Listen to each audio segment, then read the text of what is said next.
Ladies and gentlemen, good day and welcome to the Tech Mahindra Limited Q2 FY26 earnings conference call. We have with us today Mr. Mohit Joshi, Chief Executive Officer and Managing Director, Tech Mahindra, and Mr. Rohit Anand, Chief Financial Officer, Tech Mahindra. As a reminder, all participant lines will be in the listen-only mode, and there will be an opportunity for you to ask questions after the presentation concludes. Should you need assistance during this conference, please signal an operator by pressing star and then 0 on your touchtone phone. Please note that this conference is being recorded. I now hand the conference over to Mr. Mohit Joshi, MD and CEO for Tech Mahindra. Thank you, and over to you, sir. Thank you.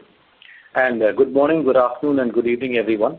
Thank you for joining us for our earnings call today as we walk you through our second quarter performance. Rohit and I and the entire leadership team and our board are in London today, and very happy to speak to you. And as we stand today, exactly midway through our 3-year strategy, I'm happy to report consistent and steady progress towards our FY27 goals. The first half of our journey has been about strengthening our foundation, building resilience, and creating an organization capable of sustained performance. The second half is where we believe this foundation will turn into further decisive action and further comparative gains as per our strategic plan. I will take a moment to share some overall perspective on TechM's enhanced industry positioning. At the outset of our transformation journey, about 18 months ago, it was my considered view that TechM possessed underlying advantages which could be better leveraged to achieve stronger growth relative to peers, and that these advantages, coupled with improved operational discipline, would drive substantial margin expansion. Some of our enabling advantages are well above average tenure staff, strong existing client relationships, vertical specific expertise, Mahindra Group synergies, and relative agility.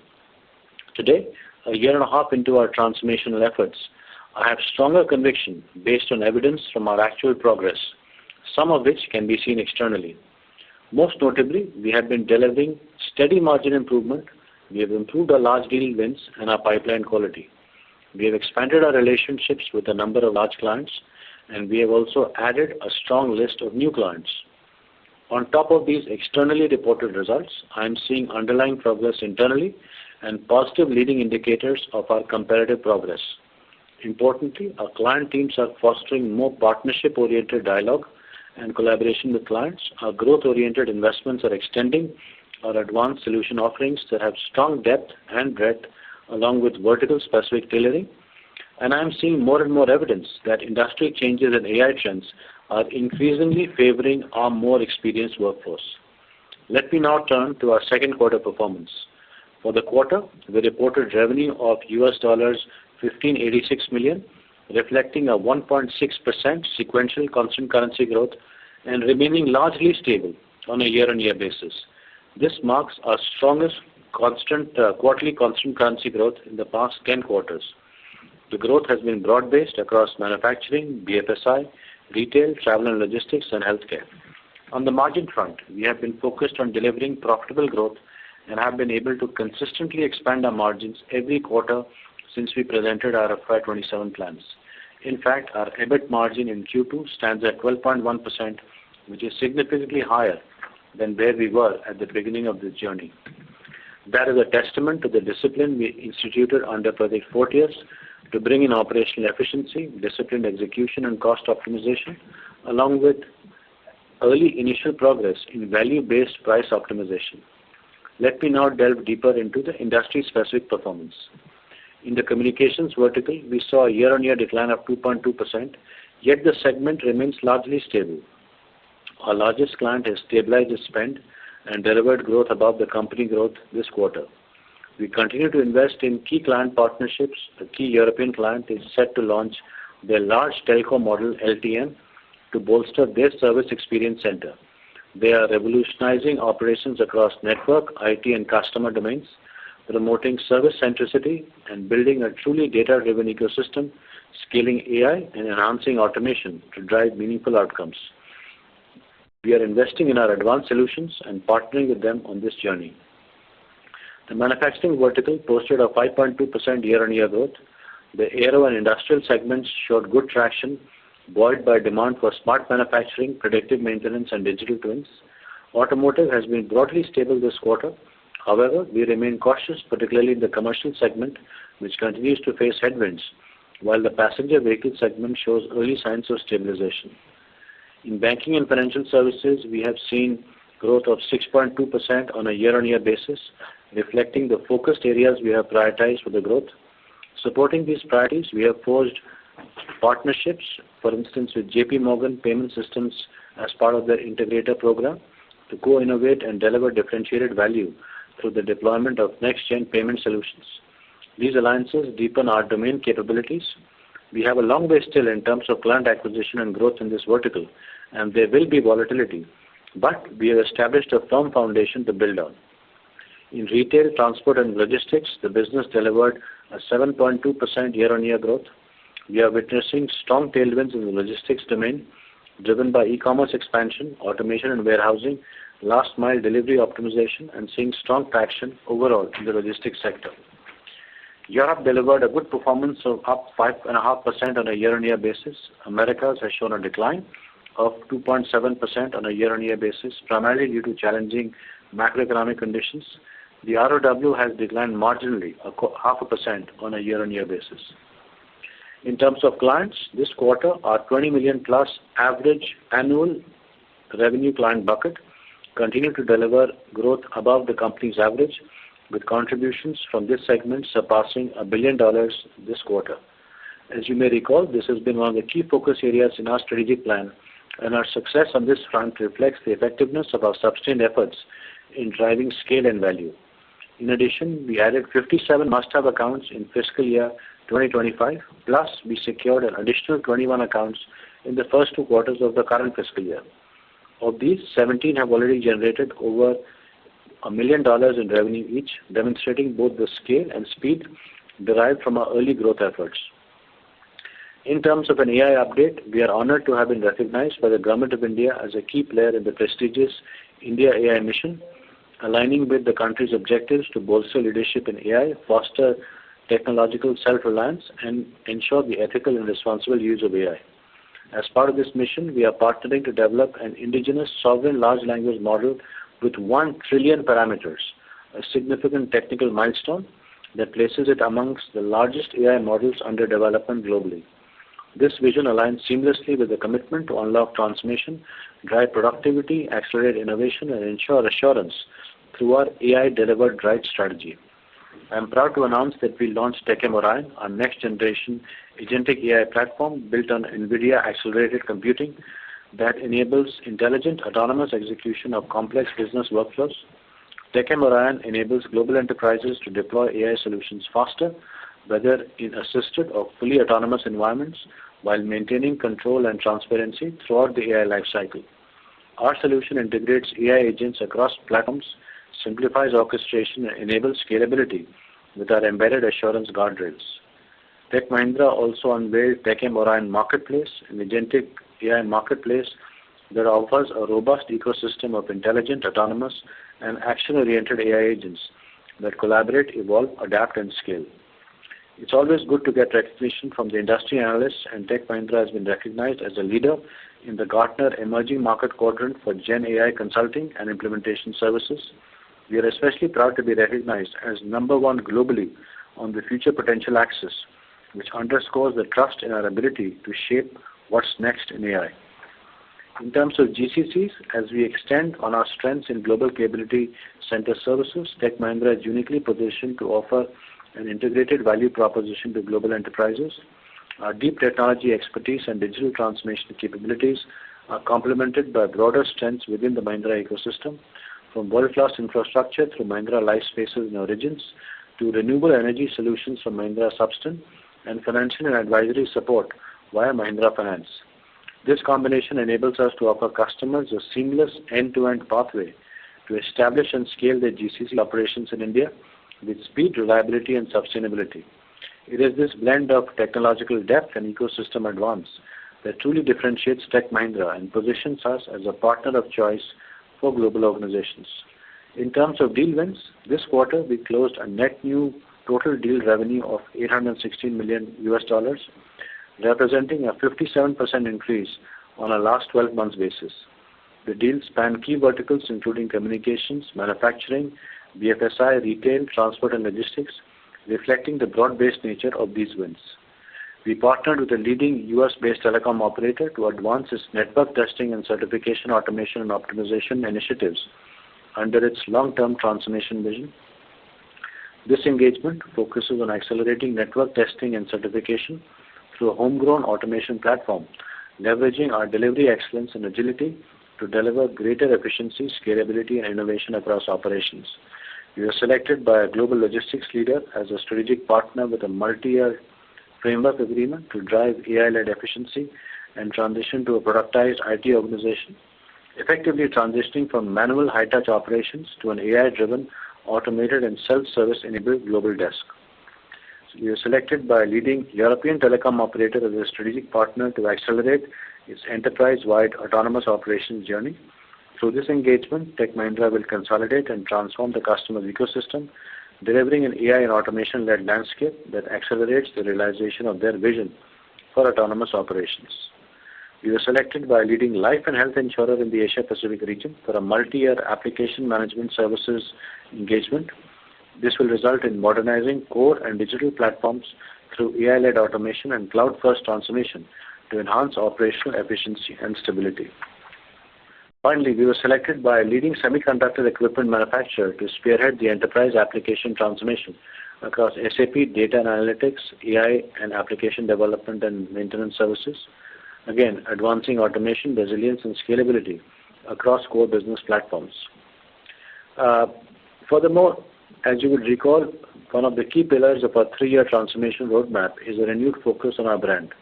In this regard, I am pleased to share that on October 24, as Tech Mahindra marks 39 years of innovation and impact, we will unveil our refreshed brand, a powerful evolution that honors our heritage and redefines our vision for the future.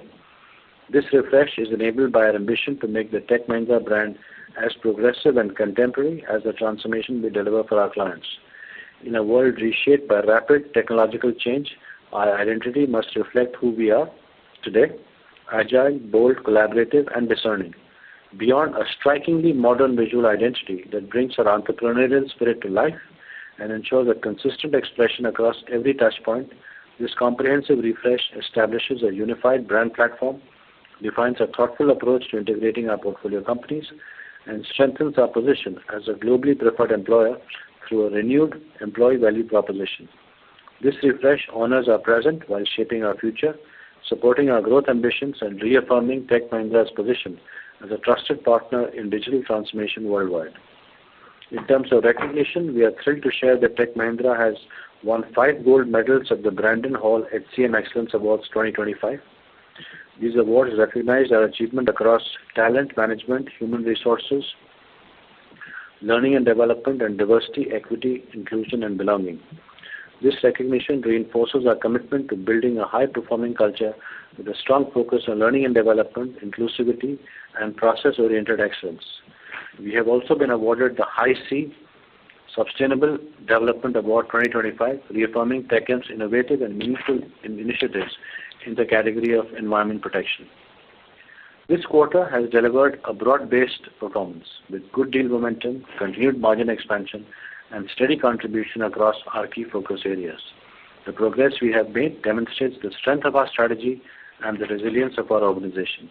With that, I hand over to Rohit Anand for the detailed overview of our Q2 financials. Thank you, Mohit. Morning, afternoon, evening to everyone joining us from different parts of the world. As Mohit rightly mentioned, we are now at the midway point of our strategic plan, a journey that has been both rewarding and challenging. What we have achieved so far is a result of the team focus, discipline, and shared objectives towards our strategic goals for F27. Let me share our financial performance for the second quarter of the fiscal 2026. Our revenue stood at $1,586 million, an increase of 1.4% QOQ, and a decline of 0.2% YOY on a reported basis. On a constant currency basis, revenue grew by 1.6% QOQ, and a decline of 0.3% YOY. The growth this quarter was broad-based, driven by performance in manufacturing, retail, BFSI, travel, and logistics. From an INR perspective, revenue was at 13,995 crores compared to 13,351 crores in the previous quarter, a growth of 4.8% on a sequential basis and 5.1% on a YOY basis, aided by the INR depreciation. Our operating margins increased by 108 basis points to 12.1%, marking the 8th consecutive quarter of margin expansion. This consistent improvement reflects our ongoing focus on operating efficiency, cost optimization, and value-driven execution. Margin expansion this quarter was primarily driven by improvement in fixed-price project productivity, volume growth, and savings from SG&A optimization.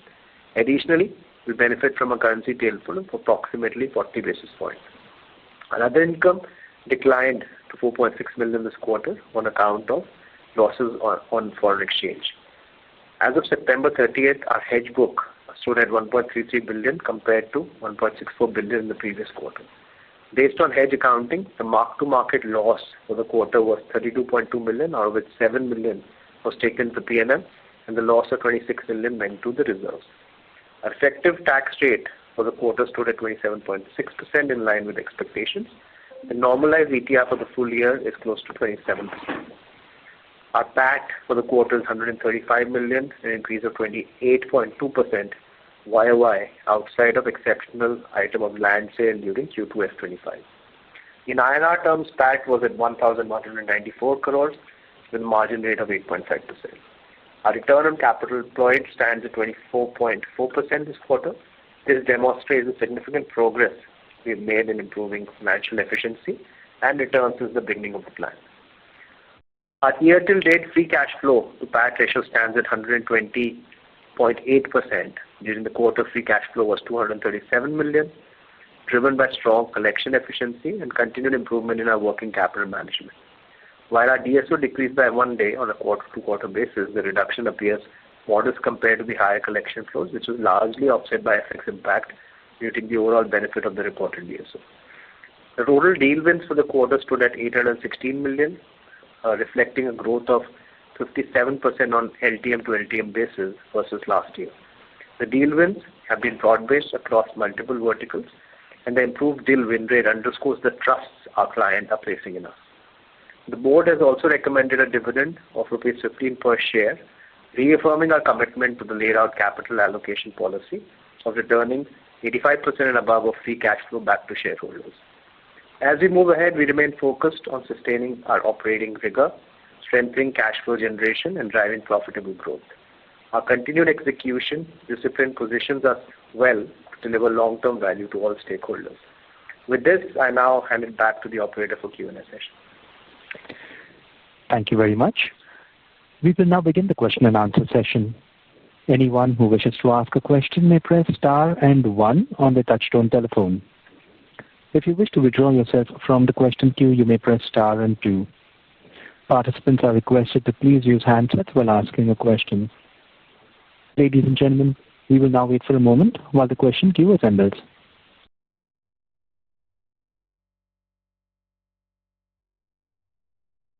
Our first question comes from the line of Sudhir Guntupalli from Kotak Mahindra Asset Management Company. Please go ahead. Yeah, hi, Mohit and team. Congrats on a good set of numbers. A couple of questions. Firstly, if we look at the margin expansion from the trough, the last 7-8 quarters witnessed almost 750 basis points of EBIT margin expansion, nearly 2/3 of the heavy lifting you were envisaging at the beginning. So my question really is, if we hit our margin goal of 15% earlier than what we had stated, will you let that flow through the P&L, or would you use that flexibility to sort of make some incremental investments on top of what you had already budgeted for in your strategic roadmap? So, Sudhir, thanks for that. I think we had shared our margin goals, as you mentioned, at the start of the journey. And when we had planned the journey, we had envisaged a certain set of investments that we were going to be making in our solutions, in our capabilities, in terms of our talent. And that, to some degree, is already baked in. What we had not baked in at the start was obviously the very slow macro environment that we're seeing. For now, candidly, while we will wait for another quarter or two to see how it goes, we really don't see dramatic growth coming back next year. So I do feel that I am personally a little bit skeptical about whether we will have that much of flexibility to have that much of abnormal profit to invest back into the business. But obviously, as the business continues to perform, we will always calibrate between the investments needed in the business and the margins that are due back to the investors in terms of our commitment. Sure, Mohit. And second question. So my second question is, unlike most of our services peers, we are also participating in the AI LLM layer. So when you take a panoramic view of our portfolio and assess how AI may augment/impact different service lines, how do you characterize the delta due to AI at an overall company level, deflationary, expansionary, or initially deflationary and then expansionary? Yeah, so I feel that in the long run, my view, and thankfully this is a view that has become more common over the past couple of months, is that while there is a productivity expectation from customers, I think customers' expectations are becoming more realistic over time, right? When this AI journey first started out, you would have thought that by now, 100% of the code would have written itself. I think customers' expectations about productivity are now higher than they were with, let's say, pure automation and pure simplification. But it is in the same sort of ballpark, right? Nobody's expecting, and if people are giving it right now, how they're giving it, 80% productivity over the next 5 years. I feel that those expectations have been set back to a more realistic level. I feel there is the understanding that to really get the benefit of AI, you need to be able to simplify, to modernize, to build a common and consistent data stack, which should again be a tailwind, for the industry. And I feel there's an emerging differentiation that is coming, from the tooling and the capabilities of an organization, and also from, the market recognition. For the first time, we see industry analysts starting to rate vendors based on AI capabilities. And the other work that we've been doing, as you mentioned, in terms of building large language models and building out our capability is really one of the few SIs to have the research capability to innovate at the frontier in terms of building out frontier models. I feel all of these should be very helpful for us. At this point of time, I just want to make a mention of our TECHM Orion platform. We see that, look, enterprise-grade agents are available to our clients to solve complex problems, right? And what Orion does is that this allows you to do either autonomous or assisted flows for the operations. We have grown our agent base now to 300 plus agents, and these are now able to solve not just simpler problems, but actually fairly complex IT problems and also complex business problems like KYC. So to give a slightly longer answer to your question, market expectations of productivity are settling down. Client expectation about the investments that they need to make in their underlying technology to get the benefit of AI are happening. We are being recognized by the markets and by the investors and the industry analysts for the investments that we've made in AI. And we have now built, I believe, a world-class platform that allows us to give a solid foundation to the efforts and for clients to recognize that AI is not just a black box, right? Our AI productivity is being delivered through a platform.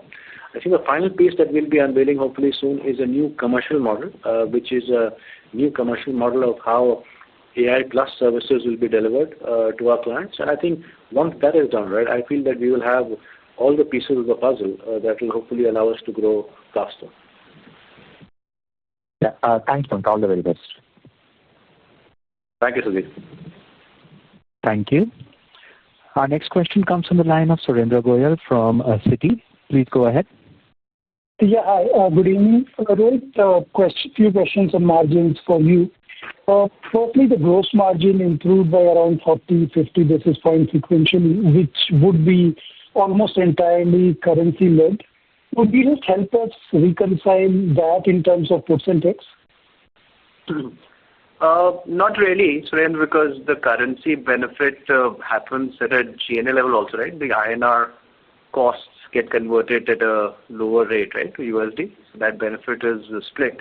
So it's not really truly FX driven. The improvements happened also on operating efficiency as we looked at various aspects as well. And when you look at Project Fortius overall, right, our actions are driven across the board, not just on the gross margins, but also on the GNA, SGNA level. various areas that we've been deployed. Right? For example, portfolio companies, we said that's a big focus for us to rationalize economies of scale when we put them together, right? From an integration perspective. That predominantly flows through at a G&A line item, where some impact also happens as a gross margin. So impacts like those are split across the line item level. So you will look at collectively, and FX, yes, is split equally between both. Okay. And secondly, if I look at the last 2 quarters, your gross margins have remained constant, while the entire margin improvement is driven by SG&A, which is down 150 basis points as a percentage of revenue, and this is the lowest level since you guys took over. So firstly, SG&A, should we expect more reduction going forward? Like, what will drive the margins from here?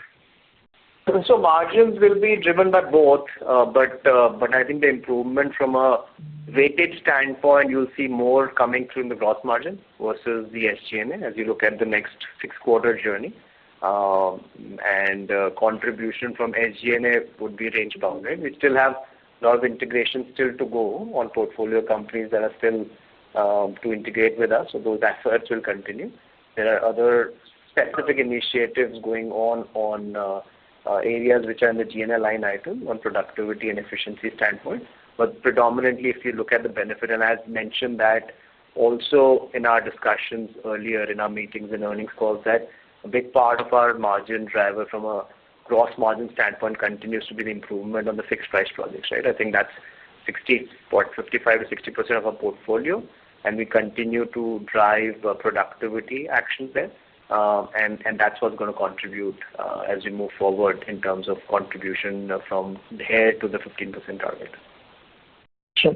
And very quickly on H-1B visas, could you share details of what percentage of your US workforce is on H-1B? And do you see any margin implications going forward due to the regulation changes or any localization that you may need to do? Thank you. Yeah, so look, Surendra, this is Mohit here. Under 1% of our global workforce is on H-1Bs, and our visa dependence in the US is under 30%. Obviously, we're working on a multi-pronged strategy to make sure that even though our exposure is relatively low, that we're well prepared. That strategy really takes 3 shapes. The first is obviously to identify and firewall our key and core talent in the US, because essentially a lot of the on-site piece hangs off this core workforce, which I would assume would be about 25% of our workforce. So that's the first piece. The second piece is to work even further on our US offer to the employees, whether it's in terms of savings or healthcare plans or training or learning, to diversify further the sources that we use for US recruitment. And the third piece is to strengthen our existing capabilities. As you know, we have a large capability to deliver from the Americas locally, whether it's from Canada, Mexico, or Brazil. So how do we look about strengthening these operations in case some of the work could be done from there? So we feel that this combination of 3 strategies, making sure that our core is protected, making sure that we're improving our US offer and our ability to hire much more locally, and finally looking at nearshore options. I think the 3 together will be useful. It's very hard to actually give a handle on where the impact of H-1Bs will land, because as of now, as you know, there is no impact for 1 year. It's very hard to forecast how many H-1Bs we may need 1 year later, or what the prevailing wage rates may be, or what the compensation levels may be, and depending on which part of the country we may need them, right? So it's hard to make that assessment just now, but we are thinking sort of medium and long term about this solution. And I do feel that it is a manageable problem for us, right? As you are also aware that for us, our US revenue exposure is only about 45% of our overall revenues, and our H-1B dependence is less than a third. So we do feel that this is a manageable problem. Yeah, very sure. Right now, this year we don't see anything. Next year, as Mohit mentioned, a multitude of action going on to further reduce the dependency. As you mentioned, less than one third. And over the period of time, the team has demonstrated actions to bring it down year on year. So we're fairly confident that we'll be able to drive that as well in the future. Sure. Thank you. Thanks a lot. Thank you, Surendra. Thank you. Ladies and gentlemen, in order that the management is able to address questions from all participants in the queue, we request you to please restrict yourselves to one question each. You may rejoin the queue for follow-up questions. Our next question comes from the line of Nitin Padmanabhan from Investec. Please go ahead. Yeah, hi, good evening. Congrats on a good quarter. I think, as you mentioned, we are in the midpoint of a strategic plan. And if we look at where we are today in the context of just the client 6 to 10 and 10 to 20, that seems to have been a meaningful headwind for us at the moment. Just want your thoughts on what are the pain points in the portfolio that's sort of hurting growth and what needs to change. And apart from that, I think even this time from a communications perspective, well, we had assumed stability, which is being a little softer. And you also mentioned some vendor consolidation deals in Europe, which could sort of aid growth.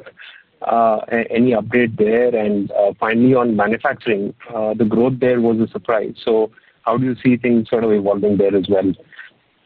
And finally, from a margin perspective, considering we are at the midpoint of the journey, do you think it gets harder from here in terms of incremental expansion, or there are things that are already laid out and it should go as per plan? Sure.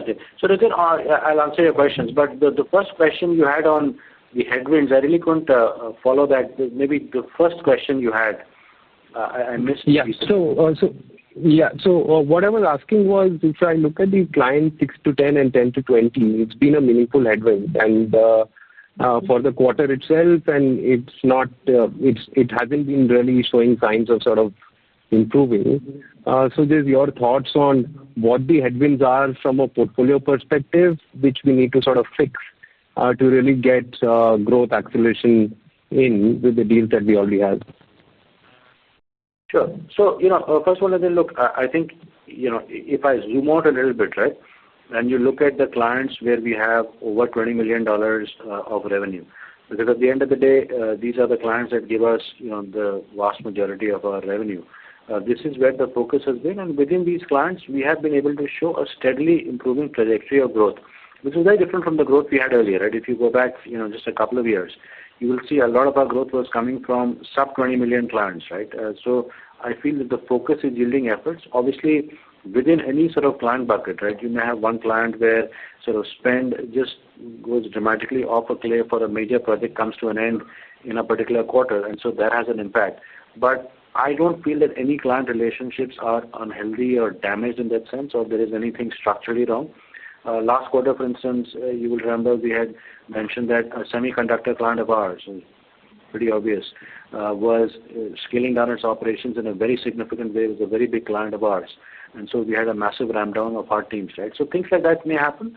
But overall, I'm quite comfortable that for our 20 million plus clients where we have focused efforts, the portfolio overall is doing well and has continued to do well over the past couple of quarters.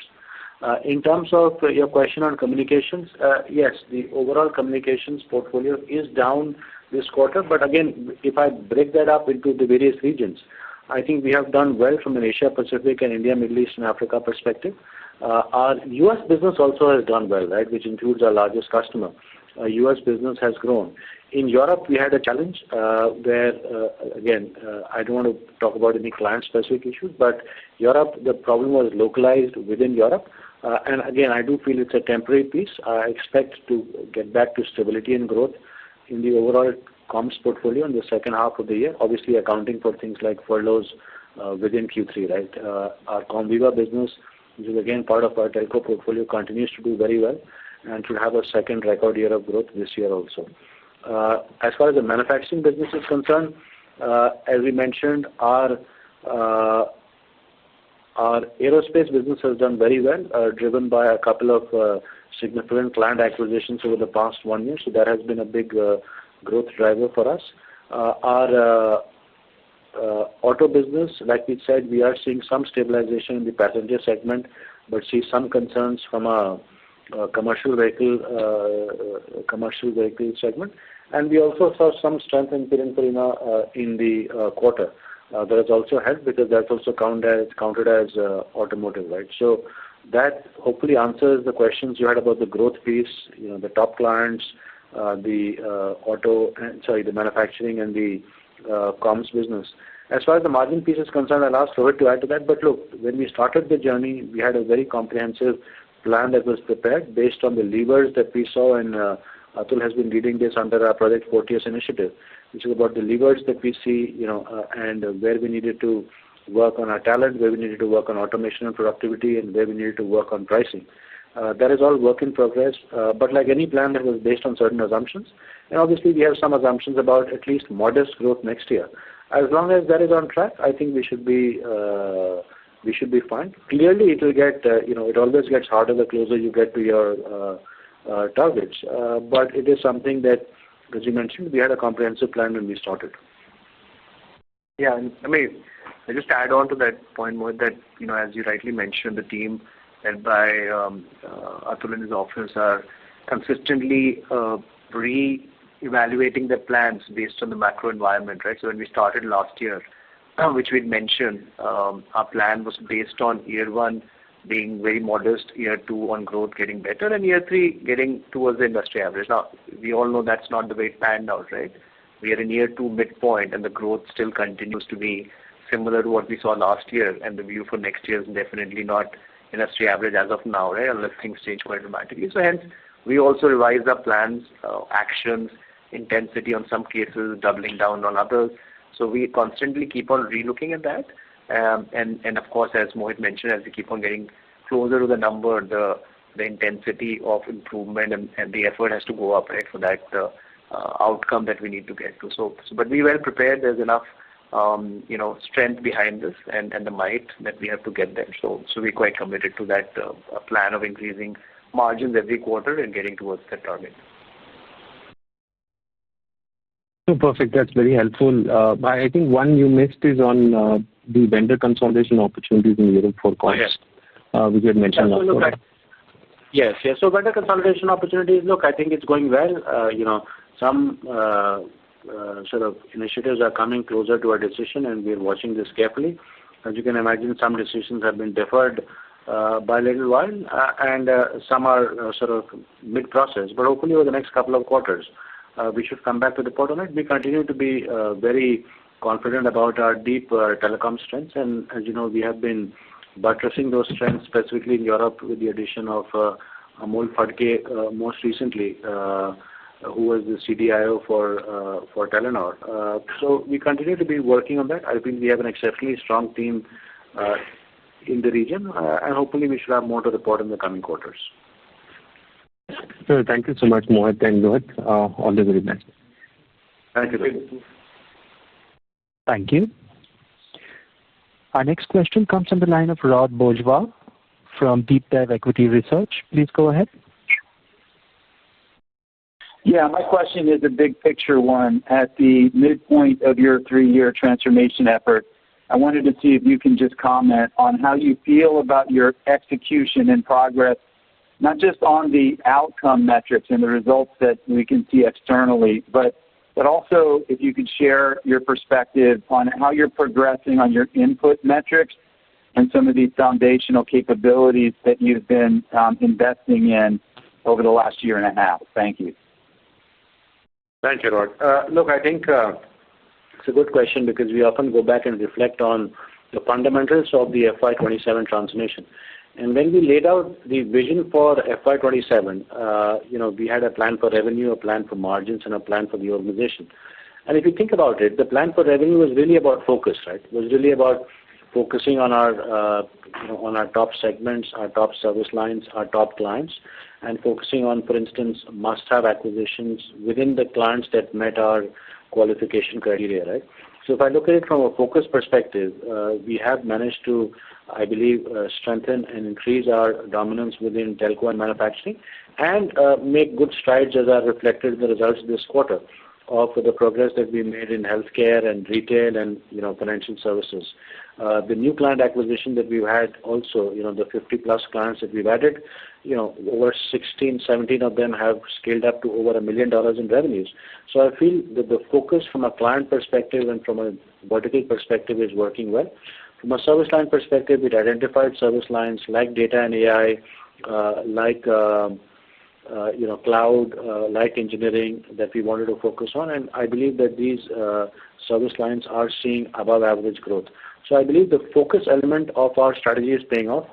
The margin or the productivity part of our plan was really about operational rigor, right? How do we drive greater operational rigor in the business? How do we drive whether it is the metrics in terms of fixed price profitability, or it's in terms of the usage of our tools internally, or whether it's in terms of looking at talent from a pyramid perspective. I believe that the operational rigor that we have given to our business, apart from the improved numbers, has also given us much greater visibility of the business on a day-to-day basis, right? So there's much greater confidence when we report to you in terms of either our margin expansion plan or our revenue visibility. I believe the operational rigor has done wonders for us. But really the most important part of the plan was the third, right, which is building the organization for the future. And building the organization for the future is actually where I am proudest of the achievements that we've delivered as a team. For one, I believe we have built an exceptional leadership talent bench. This is a combination of the deep sort of technical and business skills that Tech Mahindra already had, plus the new talent additions that we've had over the past 18 months. I believe we have a world-class team. We've spoken about the investments that we plan to do from a training and from a learning perspective, whether it is our new Zenith program that we've launched for our leadership team in collaboration with INSEAD, or whether it is a collaboration with Mahindra University, or the work that our Chief Learning Officer is doing in building out extensive AI training programs for our team. That piece is working well. As part of our plan to build the organization, we've spoken about the cultural transformation of the company. That is a formal program driven by the entire leadership team, but overseen by our CHRO, Richard.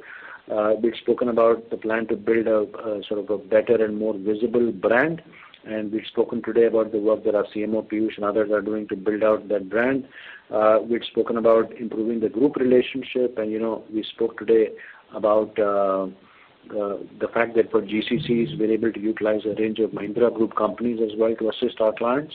And so I feel the leadership piece, all the service line leaders, the regional presidents that we have, some of whom are new, like a Sumit, and some of whom have been here for a long time, like a Sahil or Harshul or Harsh. I feel that leadership team is coming together very well. So across the three areas of focus for us, across three areas of transformation for us, the focus, the operational rigor, and building the organization for the future. All three parts, I believe, are moving well and will, it's like any wheel, right? Hopefully, it will start to spin faster and faster in the next 6 quarters of our transformation journey. Yes. Hey, just real quick. Yeah, sorry. Sorry. Is your view the same on acquisition interest and capital allocation overall? Yeah. So, look, I think we are committed to our capital allocation policy over the next 6 quarters. We have started to think about and discuss with our board on what shape a programmatic M&A may take in the future, and how we look at identifying service lines, regions, and verticals where we may have an interest in sort of tuck-in acquisitions or transformational acquisitions. But again, nothing will change for the next 6 quarters, where any acquisitions will be tuck-in only. And as we start to be more ambitious and aggressive in this regard, we'll always keep in mind that we need to ensure sort of both growth and profitability for TechM. So you will not see any 180-degree shift in this regard anytime soon. Got it. Thank you. Thanks, sir. Thank you. Our next question is from the line of Sandeep Shah from Equirus Securities. Please go ahead. Thanks for the opportunity, and congrats on a good show. Mohit, just reply to the first question. Correct me if I am wrong in understanding. You are saying even in FY27, the industry growth rate cannot bounce back. And in that scenario, are we changing our goalpost where we also may not be able to outgrow, which was our earlier target versus industry growth range? No, sorry. I must have been, I either must have misspoken or I must have been misunderstood because I got another message on that, on the same question as well. We are not saying that at all. All we are saying is compared to where we were when we started the journey, right? When we started the journey in April 24, at that time, the growth expectation for the 3-year period was very different from where we find ourselves today. So, to be clear, we fully expect FY27 for the industry and for Tech Mahindra to be better than FY26. But if at the start of our transformation journey, we were expecting sort of maybe not exactly COVID, but a return to standard industry growth rates, we expect a slightly more muted growth now because, look, we are just 6 months away from the start of FY27. But we are not expecting next year to be the same as this year. We are expecting higher growth for the industry and for ourselves next year. Oh, great. Thanks for that clarification. And in that journey, do you believe the current new business TCV, which is hovering, improving Q on Q, but hovering around closer to $750 million, needs to substantially pick up, or you believe this is enough for us to achieve the goalpost? So ideally, I think Rohit had shared this calculation in one of the previous calls. Ideally, we want to get closer to the $1 billion mark, and I believe that we are slowly and steadily getting there. Right? Look, when we started our journey, we were at the 400 million mark. I think we have now delivered 800 plus for 3 quarters running, and we do see a very, very rich pipeline, which we will hopefully convert and get closer to that number in the coming quarters. But again, I just want to stress that our large deals that we report are only net new revenue and go through a very rigorous process of both internal and external reviews. And so we feel it should give you sort of the confidence and the transparency on how much of that will go into future growth. And Sandeep, this is Rohit. I think it also is a function of this is greater than $5 million law, right? And this function of the deals that we get, which are smaller, right, which are faster to convert, and it's a lot dependent on the discretionary environment, right? So as discretionary environment gets better, while the deal reported might still be 800, right, or in the ballpark, but if that gets better, then generally the uptake to revenue is automatically improved without the visibility, right, which you see. So we will always call out if we see that portion of the business which has muted, right, for a while now, picking up, right, and with that pickup, it's a different answer that you might get on 800 versus $1 billion with a muted outcome, right, on the discretionary spend. So that flavor, I'll make sure that I keep on reiterating. As of now, I think Mohit mentioned, if the environment stays muted and if you to get to that rate, then this definitely 800 has to go up. But if discretionary picks up as we move forward, then even this number should be good for us to be in the range bound number. Oh, fair enough. All the best. Thanks, Sandeep. Thank you. Our next question is from the line of Mamit Taneja from Axis Capital. Please go ahead. Thank you for the opportunity.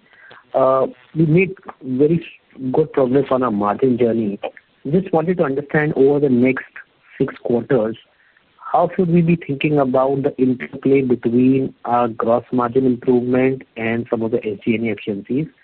Given that we did see some progress with regards to our on-site offshore mix change, we've seen progress on subcontracting happen over the course of recent quarters, as well as some focus around the fixed bid engagements. It would be great to get your thoughts on that. Yeah, sure. So I think, as I mentioned earlier also, I think SG&A will continue to drive actions, but as a percentage of contribution, the impact will be relatively lower. You will definitely see a leverage impact as revenue goes up next year. As a percentage, we'll see the benefit because we will not add in the same proportion as we move forward. We'll continue to optimize, right? So that should give a leverage. From a gross margin perspective, you'll see the majority of the productivity come there, right? Because when you think about our big actions we've articulated in the past, we said our T&M portfolio is quite aligned with the market leading returns, right? We have some marginal opportunities which we'll keep on going after. But, from a contribution perspective, what will contribute is the productivity in the fixed price program. So that will be the major contributor along with the value that we want to drive from the portfolio companies, right? So today, when we started the journey, we said we'll start integrating them. We started the integration both on the back end as well as middle and the front end office. From the middle office and delivery, everything got aligned to Atul's organization. And as we move in that mid part of the journey, now we're starting to realize value, and that will flow through also in the gross margin, right? So you'll see portfolio company contribution, you'll see fixed price productivity. That will be a majority of that, and that should flow into gross margin, while you see some leverage flow through in the SG&A side. Sure. And the last clarification question was in sales and support headcount. This number has been coming off through several quarters now. Any sense on how should we be thinking about this? Is there more optimization around as we consolidate some of our support functions? Yeah. I mean, that if you think about it, right, portfolio integration is obviously a big part of it, right? So as we take over the back-end operations, centralize the shared services, we've done that across functions, right?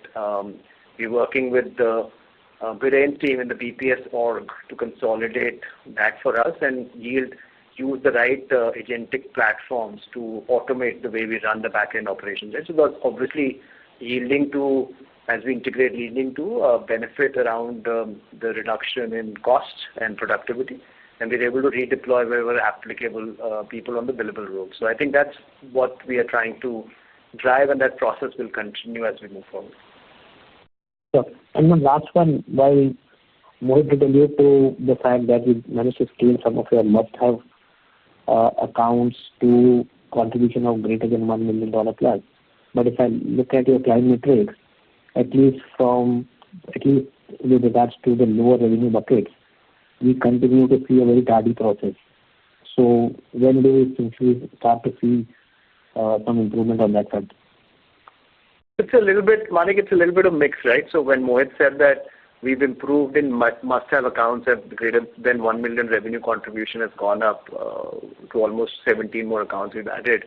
That's the mix we want to have, right? And that's where we'll grow. But at the same time, there are accounts which are greater than 1 million, not long-term sustainable, right? There are accounts which are less than 1 million, which are long-term not sustainable. Similarly, even greater than 1 million, which are not strategic, not sustainable. That we are letting go and reducing, right? So that action on the tail continues less than 1 million, and even in the greater than 1, wherever it's not the right mix for us. So we're improving the mix of the accounts we want to have, and that's the impact that you see.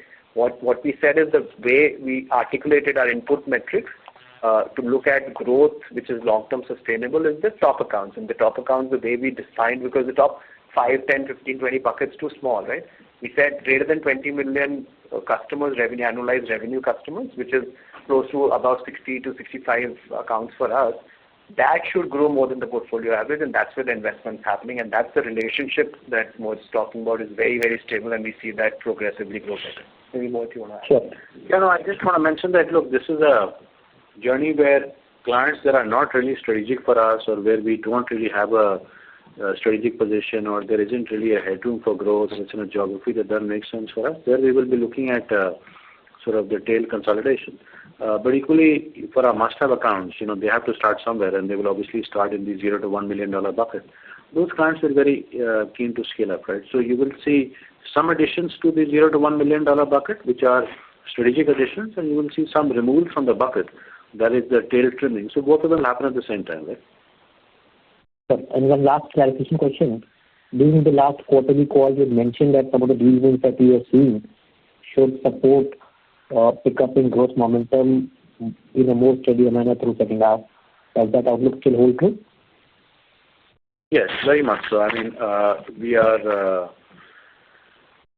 are expecting that the second half of the year will reflect the improved performance, based on our strategic actions that we have taken in the first 6 quarters of the year. Obviously, you have to overlay the seasonality on that, and you have to overlay what happens in the broader economic context. But on the whole, I think we're optimistic that the second half of the year will be better than the first half, which is also good. Sure. Thank you, and wish you all the best. Thanks, Manik. Thank you. Ladies and gentlemen, we will take that as the last question for today. I would now like to hand the conference over to the management for closing comments. Over to you, gentlemen. Well, thank you all. Thank you all for joining us today. And as I mentioned in the call, as we look ahead, we expect the second half of the year to reflect the improved performance driven by our ongoing operational efficiencies and improved demand visibility. At the same time, we remain mindful of the macro environment and are taking a disciplined approach to execution. As I close this call, I, on behalf of the entire Tech Mahindra family, would like to wish you and your families an early and very happy Diwali. Thank you. Thank you. On behalf of Tech Mahindra Limited, that concludes this conference. Thank you all for joining us. You may now disconnect your lines.